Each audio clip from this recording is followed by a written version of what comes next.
We don't want Israel to exist. We don't want these Zionist counter-protesters to exist. That video from the University of Washington kind of says it all, and that's what campuses are like for Jewish students and faculty right now. And in some cases, it gets worse with the FBI having to get involved after vile threats targeting Jewish students surfaced at Cornell University. Now, one of these threats called for people to follow a Jewish person home and slit their throats. Another one apparently said rats need to be eliminated from Cornell. Joining me now is William Jacobson, Cornell law professor, founder of Legal Insurrection. Professor, you know, you've seen anti-Semitism on the Cornell campus before.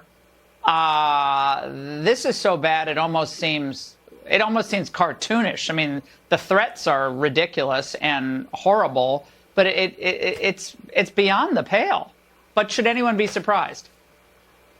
Well, nobody should be surprised. Of course, we don't know who made these threats, but it's consistent with what is happening on campuses across the country since October 7th, when Hamas butchered 1,400 people and mutilated people, and those are being celebrated on campuses. There are cheers for it. They're at George Washington University. They projected on a building, "Glory to the martyrs." And even at Cornell, there have been marchers in favor of what Hamas did and in favor and against Israel. So this is nothing like we've ever seen. Something has gone very wrong at Cornell and other college campuses that we have people actually cheering on Hamas butchery.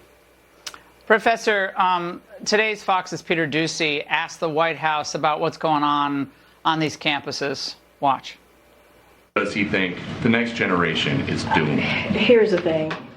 There's no place for hate in America. No. I'm telling you, there's no place for hate in America. These incidents, these reported anti-Semitic incidents at schools and on campuses, that should not be. We have to condemn them. Professor, do you think that given the propaganda that so many of these young people have consumed on social media and in the classroom, TikTok, of course, funded by the Chinese, are young people doomed, or is there a backlash coming? Well, I think there's a backlash coming, particularly against the very racialist DEI policies that feed a lot of this. I mean, we see it at Cornell. Things have gotten a lot worse on campus since 3 years ago. The university adopted an extremely aggressive DEI programming where everything is viewed through race. Everybody views things through their identity, and Jews get left on the side because they create coalitions based on race and against white Israel, which of course is a false, way of describing it. And so we've got a toxic atmosphere, and Cornell and other schools need to consider whether this hyper-focus, this obsession with race is actually making matters worse. I know that at Cornell, it's making matters a lot worse for Jewish students, and the school needs to get a handle on this and scale it back. I think most students just want to learn and enjoy their college years. I really think that. And I've been to a lot of college campuses, and it is a small fringe, but they really do dominate. And I know you were attacked, Professor, when you criticized the BLM riots. You don't get that same condemnation from some of the colleges about some of these types of rallies and the language that's being used.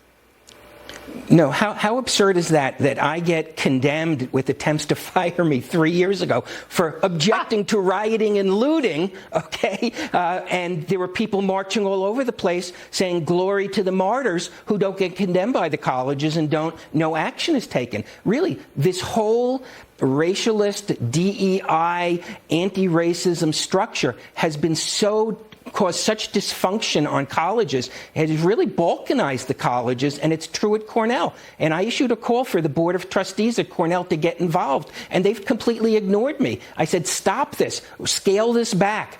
You have to, what is happening is so dangerous, and we're seeing it play out in real time. But the administration and the Board of Trustees don't seem to understand what they have created. Monsters. They created a monster, and, this is where the big donors actually do, they hear the big donors when they say we're cutting off their donations. Now, you're going to see more and more of that. Professor, thank you. Now, those